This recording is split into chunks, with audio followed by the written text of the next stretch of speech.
Hey y'all, so I'm up early. It's early Sunday morning. My children are not with me today, so I'm not making breakfast. So I was like, you know what? I'm gonna get a video in while I'm doing orders early this morning because I have to go to the grocery store because I'm making dinner. I was like, while I am getting my orders together this morning, I'm going to make a video. I had to get some more labels. This time I had to get the white labels because my post office was complaining about my pink labels, saying it was hard to scan or read or whatever. So I got some white labels now. Look at my stone. Isn't that so beautiful? It's like a white quartz.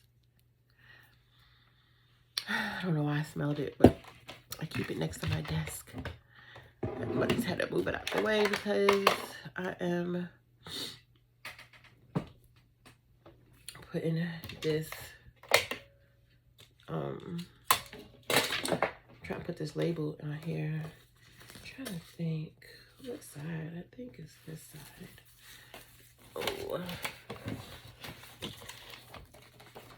And I had just bought those pink labels. They were my favorite. And then I couldn't even use them no more. Why is this white? No paper in it should be red. My printer. Okay.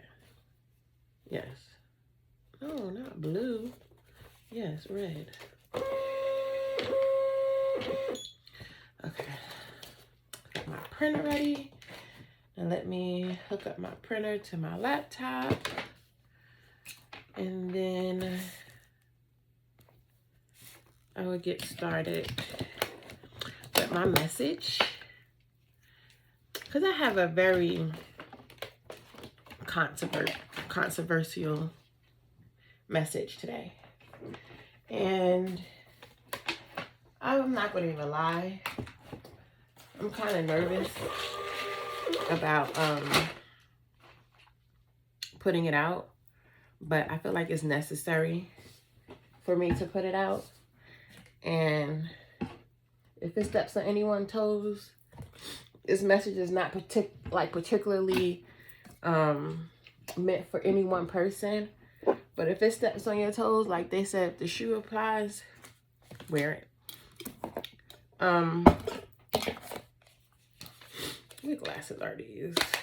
Oh, it's not just mine.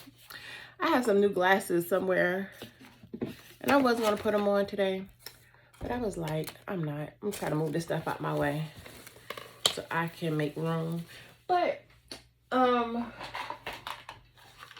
these are the glasses. I'm gonna wear these instead of these because I wear these when I like to wear these when I have my lashes done, because you can see my lashes. So period. Okay. So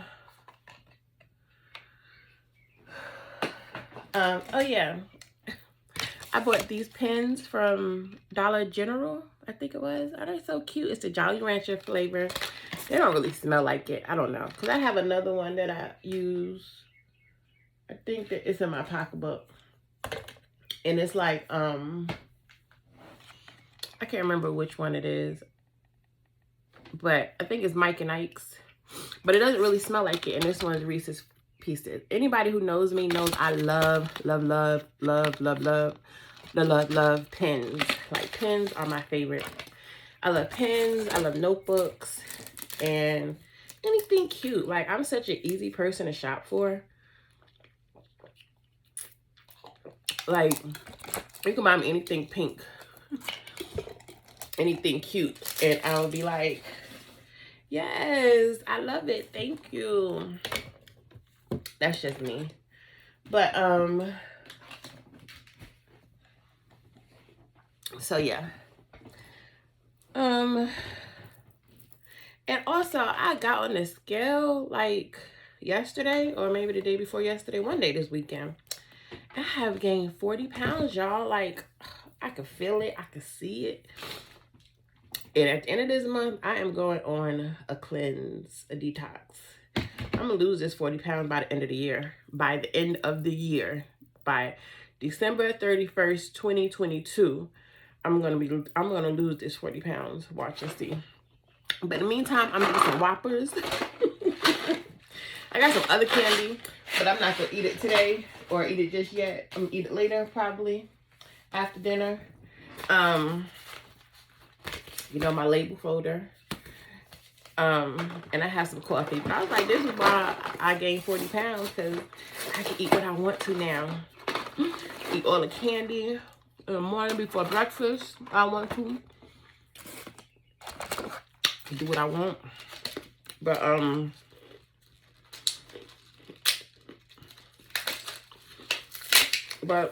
let me open up my pens. He don't smell like Jolly Ranchers. But it's cute though.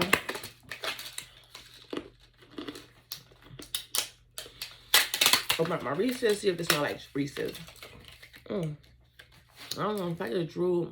I have such a juicy mouth. Like, my mouth is never dry. My mouth is always juicy. I don't know if that's a good thing or a bad thing.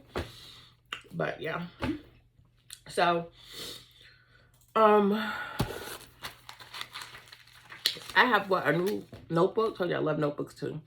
Spread the love. When I write my dreams in this notebook, I've been having some really wicked dreams lately. Not wicked like in bad, but wicked meaning like intense and like just intense. Like I'm really having some really intense dreams. And all good dreams, But I write my dreams down every morning. I didn't do it this morning, so I'm going to pause this video, write my dream down from last night, and then I'm going to come back and talk about what I want to talk about with y'all guys today. I'm back. I'm going to show you another notebook. It's not really a notebook, a schedule, like a calendar. Because I'm like super busy right now. Not complaining, just stating facts. So I had to get me a calendar on my phone really don't work for me. I had to get me a real calendar. So, and I love it. I just let me do a page where I haven't wrote anything. It has the where you can do like the dates, and then I got stuff all the way up until 2023 to do. I'm trying to find the month. Hold on.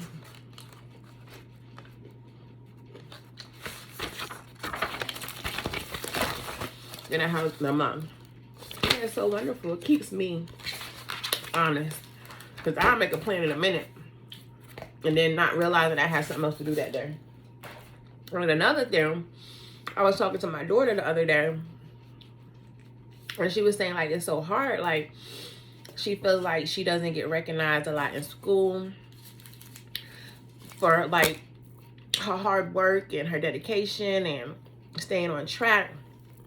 So she was saying that, you know, it's kind of hard to be motivated and do the right thing when you don't feel like you're being recognized for doing the right thing. And I told her, baby girl, that's life. People are not gonna always recognize you for doing the right thing, but they will recognize you for doing the wrong thing. You could be doing like how I said I'm gonna lose weight or detox and lose 40 pounds by December 2022. If I don't, I bet you people will call me out. But if I do, I bet you very few people will congratulate me. But that's why you have to congratulate yourself. You have to always tell yourself you're doing a good job. Be your own cheerleader. And so I told her what we're going to do. And I stayed true to my word. We are going to make boards. So when they get back, I bought boards for all of us. Mine is the pink one. My son Talib is the red one. My daughter's favorite color is blue, so I got her the blue one. And my my other son, Brandon, I got him purple. So we all got a board, and we're going to write affirmations on there. Affirmations on there. Like, I'm a good daughter. I'm a good son. I'm a good student. I'm doing a good job in life. Life is rewarding me. So every morning when we wake up, I'm going to put mine right here in front of me in my office. They're going to go in their room. So every morning when they wake up, they can see those affirmations, those encouragements to know that they are doing a good job. Even though if you might not hear it from me, if you might not hear it from your teachers, just know that your employer, with my oldest son, just know that you are doing a good job, and that don't let no one ever knock you off your pedestal because they're not congratulating you. So yeah, we're going to do that later after dinner. We also have a meditation session after dinner. So we'll probably do that. They don't have school next week, so we'll probably do it one day next week, or after dinner today, after our meditation session and everything that we got going on this evening. But now, got my handy dandy notebook and the message of the day. Like I said, I'm not here to offend anyone, but if what I'm saying resonates, then put the shoe where it fits, you know, because this message just came to me, and I was like, let me,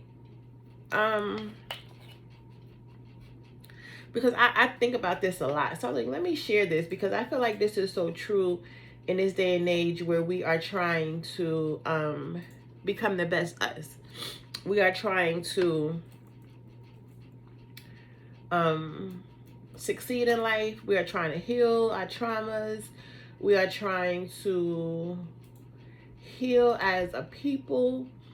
And we look at the plight of us in America, and we're like, when are we going to win? When are we going to be recognized for who we are in this world? I was talking to one lady, very wise woman, and she was saying that, you know, because the Black woman is so powerful, we had to be dumbed down.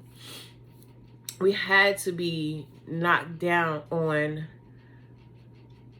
the level where no one respects us. And some of us don't even respect ourselves. And because if we would really get on to our frequency, our high frequency, we would be so unmesswittable. We really would be. Like, we would be so unmesswittable that the world couldn't handle us. So they had to dumb us down. They had to make us feel like we're inferior. They had to make our men treat us like we were inferior. And we had to, like, no longer care for each other and care for our plight in this world, because nobody could handle us. You know, we're the only, I feel, and I don't know every race and I don't know every group of people, but I feel that we are the only group of people who don't protect our girls. You know, we are so, we sexualize our girls so much. You know, sorry, I'm writing. You know, I'm doing orders too, so just bear with me while I get this message out. We sexualize our girls. We put down our girls, and this is going into my message. I put, are we our own worst enemy? And I feel like we are, because we don't protect the ones that need to be protected. We don't protect our girls, even at an early age. Like, you hear so many stories about women getting with men, and whether if it's the child's father or the mother's boyfriend, mother's new husband, they choose that man over the child. Like, that man could violate that child, and the daughter, you know, would tell the mother, and the mother would automatically not believe her because she wants to keep that relationship with that man. Like, why aren't we protecting our daughters, our women? If we could learn how to protect our daughters, our baby girls, from infancy to adulthood, we wouldn't have all these low vibrational women around us. Now, don't get me wrong, life is life, so nothing is going to be perfect, but I think the Muslims on a sense have something right, where they protect, they cover their women. Their women are not out here being overly sexualized. They cover their women. Their women are covered, because in a way that's a protection. You're protecting that woman. You're not allowing her to be sexualized and fantasized by outside forces, other men, other women, other, you know, anybody. They're not allowing them to be sexualized. So I feel like in a way they have something right, you know, in that aspect of it all. Now, I'm not, you know, I'm not really big on, I don't know about all religions and about like, typing on the wrong thing, about all people. But when I noticed how the Muslims have their women covered, I was like, that is, they're onto something. Like, you'll see a baby girl on like these streaming apps, these social media apps, twerking and bouncing their butt at like 2 years old. Oh, that's so cute. Look at her. Look at my daughter. She can do this and she can do that, and putting them, and they think it's cute. Why are you sexualizing your child? Because there's some nasty person out there looking at that and like, and we don't want to go there, but you know what I'm saying. Why don't we protect our children, our daughters? We don't see any other group of people out there putting their daughter on Front Street, shaking their behind and saying it's cute, or your child cursing, and they like, oh, look at such and such cursing, that's so cute, and laughing and thinking it's a joke. But when that child is 13 years old cursing you out, it's no longer a joke. But when he was 2 cursing you out, you thought it was so cute. You set the stage. So why wouldn't a child feel like it's okay when at 2 it was cute, but now at 13 it's no longer cute? You set that stage. Nobody else but you. So it's not the child's fault, it's your fault. And back to my message. Are we our own worst enemy? Either ourselves or our people. Like, are you your own worst enemy? Are the people you surround yourself your own worst enemy? Like, sometimes you have to look in the mirror and say,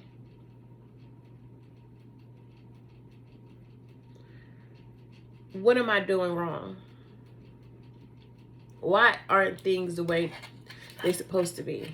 Who's holding me back? And sometimes it could be yourself or the people you surround yourself that's holding you back.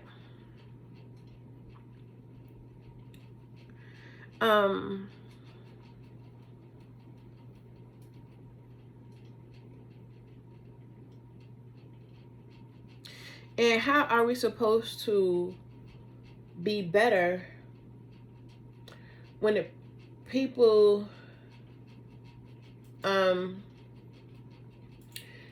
God has sent us here to heal from or to heal us, we betray them, we judge them, we condemn them, and we just, all in all, don't care anything about them. So how are we supposed to be better people when the people that God sent here to help us, we betray them? Like I said, mothers, and then we have it backwards, because a mother will raise their daughter to be strong, independent, not to want for anything, but then they'll raise their sons as dependable. They will coddle them. They would, you would more likely see a boy, a man, at age 40 living at home with his mother than a woman at age 40 living at home with their mother. Because the mother, instead of nurturing and loving their daughter the way they love their son, they would, and I don't know if it's like a jealousy thing or what it is, but it's like the things that they put on their daughters should be put on their sons. Like, you should want your son to be a good man. You should raise your son up to be a good man for his wife, for his family, not for you. Like, when you raise your son up to be better to you than the women they lay down to have babies with, or they lay down to have children with, then that's a problem.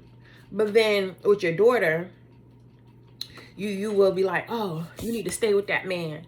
That man could be abusive. That man could be a cheater. That man could be not a provider. And then a mother would make that daughter feel bad for wanting to leave that man, opposed to saying, you deserve better. And maybe they had a not so good relationship with their husband, but that doesn't mean you also put that on your daughter for her to have a not so good relationship with her man. You let her know she deserves better, and she will get better. She needs to step out of that, love herself, know herself, so she can provide for her children, if she has children, or provide for herself and get better and be better. And I feel like we just have that so backward as a people. Because mother will kick their daughters out and coddle their sons. They will like assist their sons in being horrible fathers. Their sons could sleep around with multiple women, and they would condone it. Basically, they wouldn't speak out against it. They wouldn't even tell the girl, like, yo, my son is a whore. My son have like 3 other girls besides you, so I really think that you need to maybe find somebody else or do something else, because you're wasting your time with my son, because my son really don't love himself because he's doing this. I told you my mouth is super juicy, just rub it there. My son is loving, he's not loving himself because he's doing this, and he really doesn't love you and respect you because he's doing this. But instead, they would like help out the son. Like, oh, Tasha could be calling and he could be in the room with Sandra. Oh, Tasha, John ain't here right now. But when he gets in, I'll tell him to call you, because she don't want to interrupt him while he's with somebody else. Now, maybe your husband cheated on you. Maybe your husband had multiple women, but that was your choice to stay.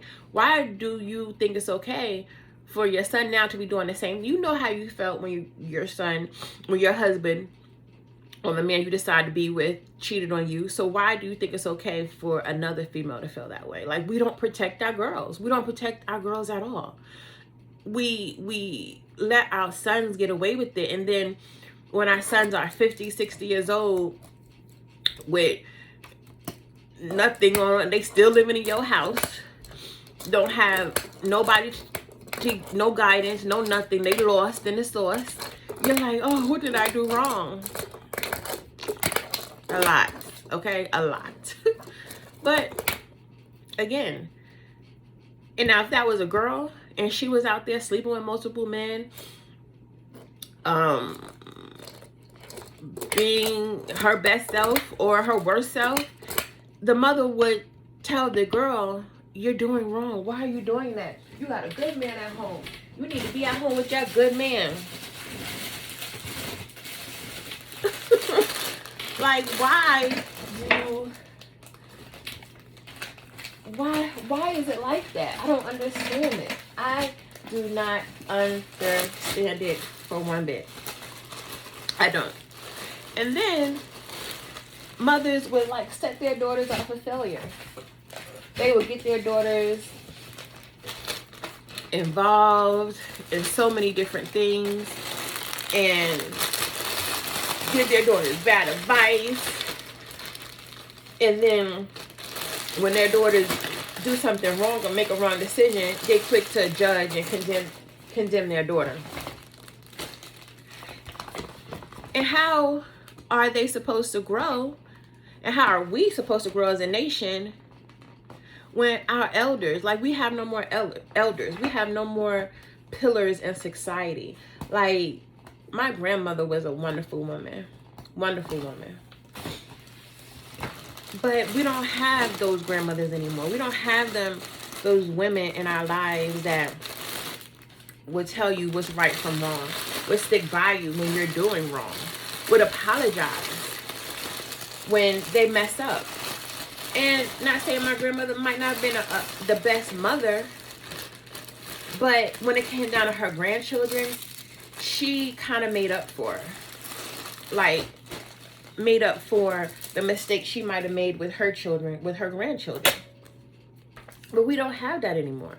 We don't have those elders that's going to tell us the right way to go. Tell us, you know what, you shouldn't do this. You should do this.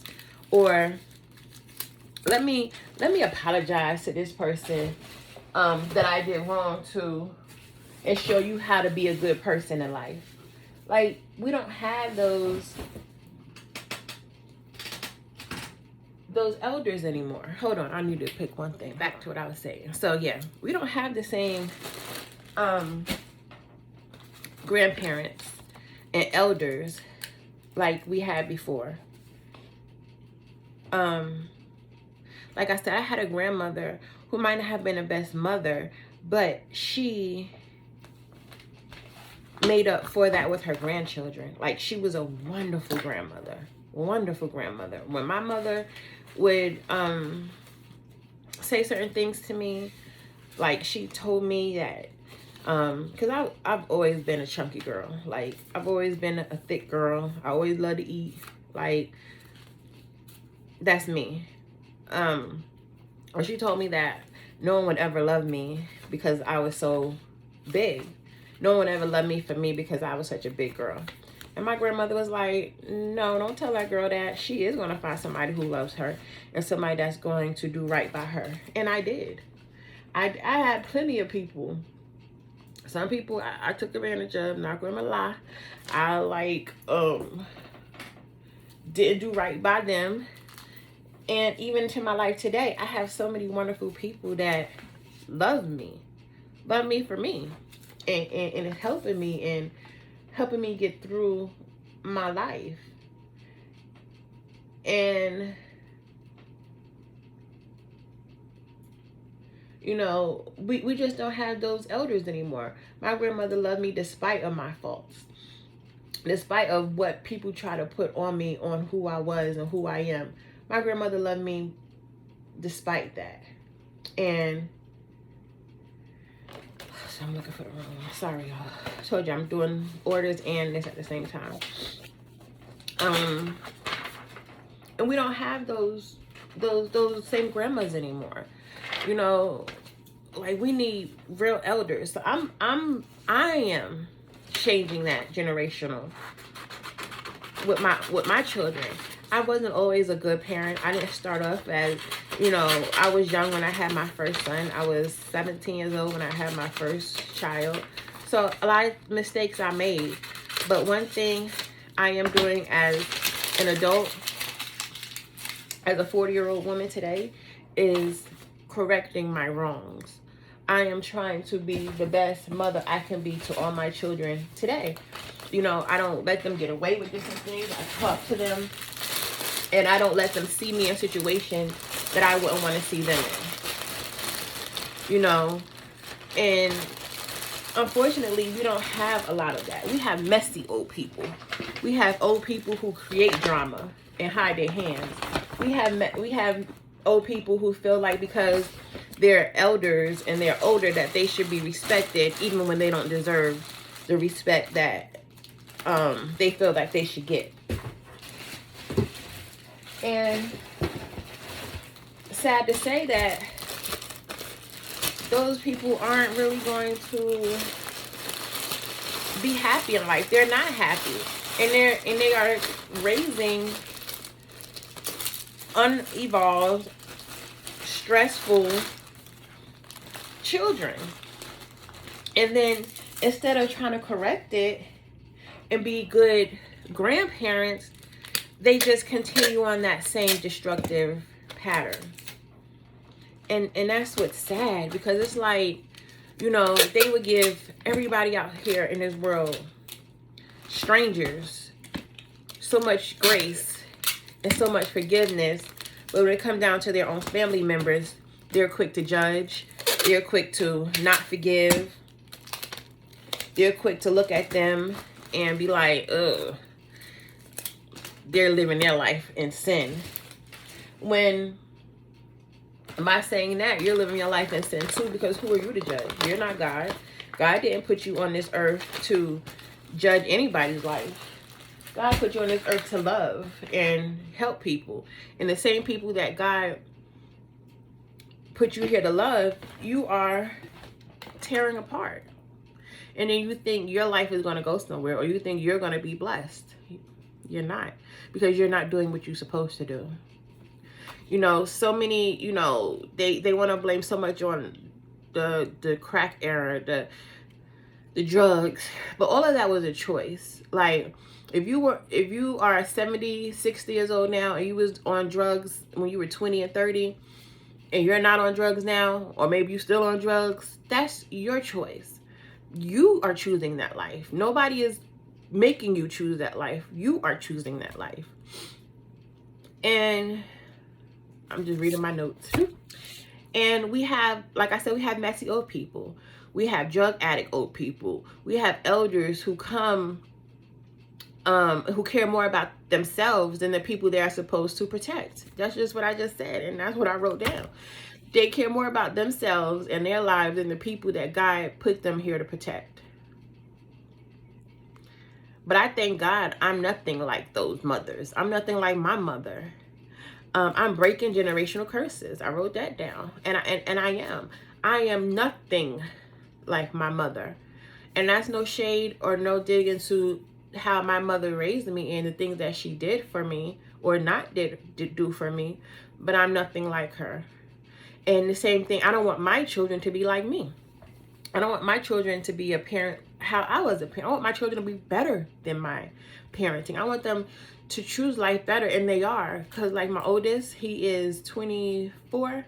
He has no children. I had 2 children at 24. He has no children. He's waiting till he gets married.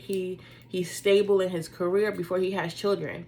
He's nothing like his father, which is wonderful. You know, he is choosing to love one woman, be honorable to that woman. He's going through a lot in order to be with that woman, but he's choosing to go through that and do that.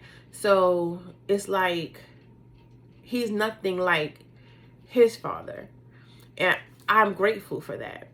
My 19-year-old is nothing like his father. He has no children. He doesn't have multiple women. He's choosing to love one woman. If it don't work out, then he goes on to the next. But he's not a woman basher. He's not a womanizer. He's so much better than his father. And I am so grateful that my children are wonderful my two oldest boys are wonderful men.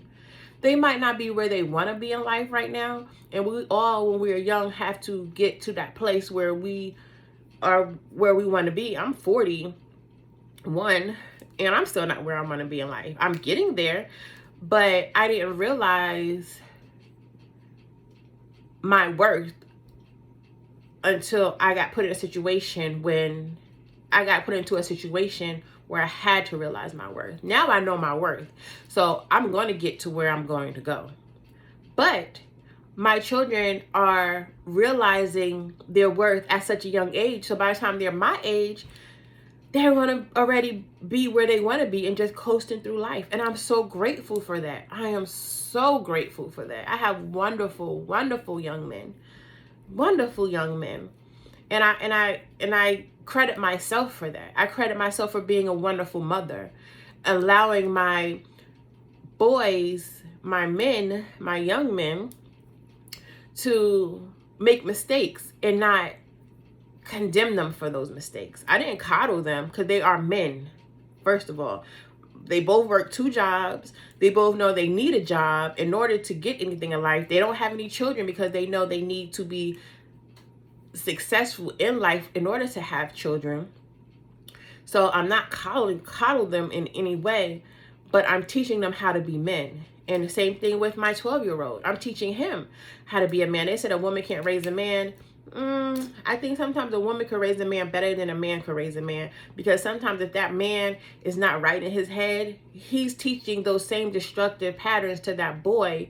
Whereas a woman, if she's right in her head, can teach her son to be a good man for the next woman. Be a good man for his wife. Be a good man for his children. Be a good man for himself.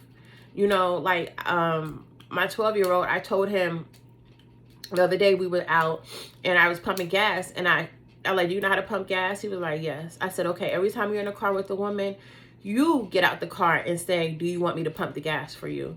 You don't just sit in the car on your phone. You know, he's been with his father his father's in his life, but I bet you his father never told him that. And that should have been something a man should teach a man. Like, you know, son, you need to make sure when you're in a car with a young lady, any young lady, you make sure that you pump that gas. This is how you pump the gas. When you're in a car with a man, you sit there and let the man pump. But when you're in a car with, unless it's an older or elder, somebody who's sickly or something like that, but any woman, you make sure you get out and pump that gas for that woman. I had to teach my 12-year-old that.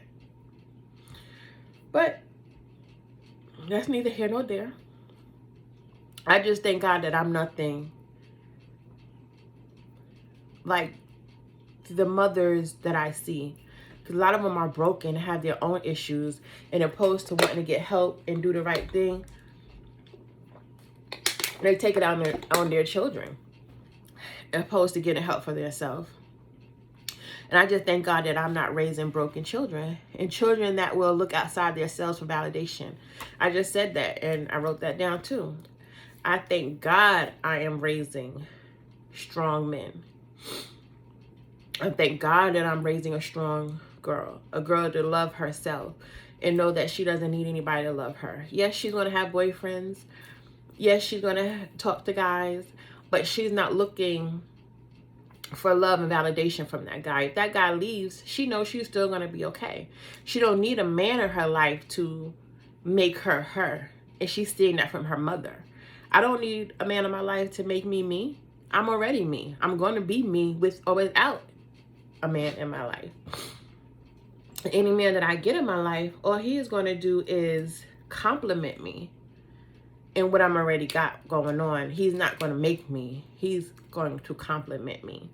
And I'm happy. I'm showing my daughter that she doesn't have to put up with anybody, put up with anyone in life. She's who she is because of who she is. And that she's a princess and she deserves the best in life. No matter who, what, where, when, or why. You know, I'm also teaching my daughter that too. Like, don't accept nothing but the best, because you are the best and you deserve the best. And we need to teach our daughters that. We need to teach our girls. And that's another thing that I want, is like a group home.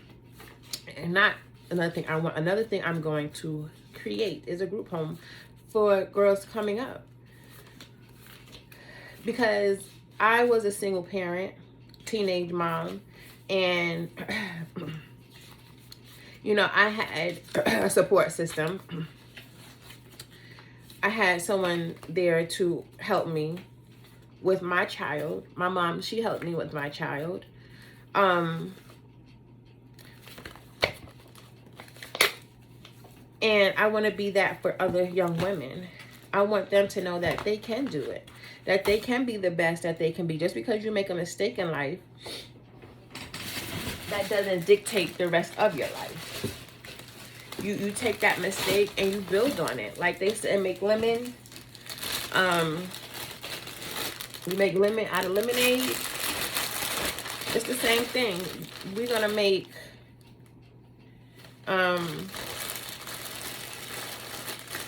some lemonade out of our lemons, and we're gonna add some iced tea and make an Arnold Palmer. Like, we no longer accepting what you give me. Like Stormy said, you just don't. Now that was a hot mess, but in a way she was right. You just don't accept what anybody gives to you. Especially if you don't want it. You don't accept it. You do better, and you say, I deserve better, and I'm going to get better. And guess what? You will get better when you set that standard. You have to have a standard in life. And even if that family that raised you or been around you, even if they're not meeting your standards, you have to say, you know what? I deserve better, and I'm going to get better. So you have to have a standard. You have to be the standard. You have to be the change, and you have to be the person that you want to that you want out of life. You can't want good and not get good. You can't be a good person but want a good person. You're going to attract what you are and who you are. So also think about that too. But yeah, I know I've been talking a lot, but I just had to get that message out because I want us to be better people. And the only way we're going to be better people is, one, it starts by being better adults. And two, it starts by loving ourselves despite. And three, it starts by treating our girls and putting them on a pedestal and allowing them to be loved and cared for. Because we don't want any more broken girls. Let's protect our girls. Let's protect our girls. Let's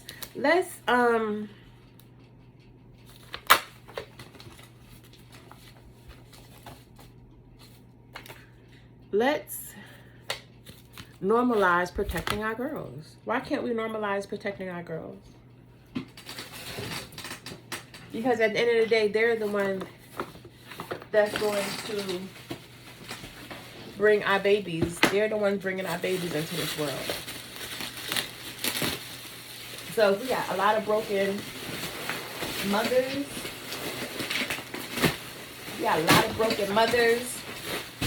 we're going to have a lot of broken children. So let's start protecting our girls as babies. Let's stop over-sexualizing our girls. Let's stop calling our girls fast. Let's start listening to our girls. If we bring somebody home and that person makes our child uncomfortable, let's let our girls know that we are going to protect them. And we're going to listen. And we're not going to allow nobody to come in and hurt our girls and keep people in our lives that's going to not protect our girls for the sake of just having somebody in your life. So that's my message. Let's just protect our girls. And in all, this is no shade, but all sun. And I thank God I am better and I'm not bitter. So I thank y'all for listening. I will see y'all next week. Peace.